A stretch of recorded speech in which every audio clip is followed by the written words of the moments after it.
नेपालको सुदूरपश्चिम प्रदेशको तलकोट बझाङ नजिक आज साउन 1 गते 2026 स्थानीय समय 2:28 वा असार 31 गते 2026 मा 20:37 UTC-मा 3.0 म्याग्निट्युडको भूकम्प गएको थियो।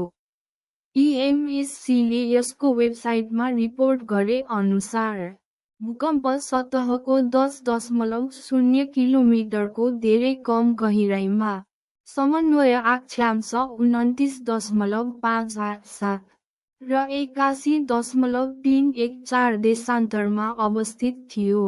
भूकम्पको सठिक परिमाण, केन्द्रबिन्दु र गहिराई भूकम्पविदहरूले डेटा समीक्षा गर्दा र तिनीहरूको गणनालाई परिष्कृत गर्दा वा अन्य एजेन्सीहरूले आफ्नो रिपोर्ट जारी गरेपछि केही घण्टा वा मिनेटमा परिमार्जन गर्न सकिन्छ।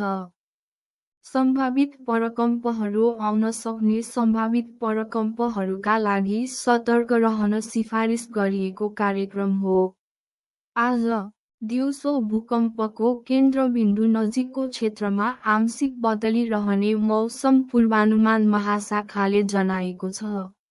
यस भूकम्पले त्यहाँका हाम्रा दाजुभाइ तथा दिदीबहिनीहरूमा ठूलो प्रभाव नपरोस् र फेरि भूकम्प नआओस् भनी प्रार्थना गरौँ। आमेन।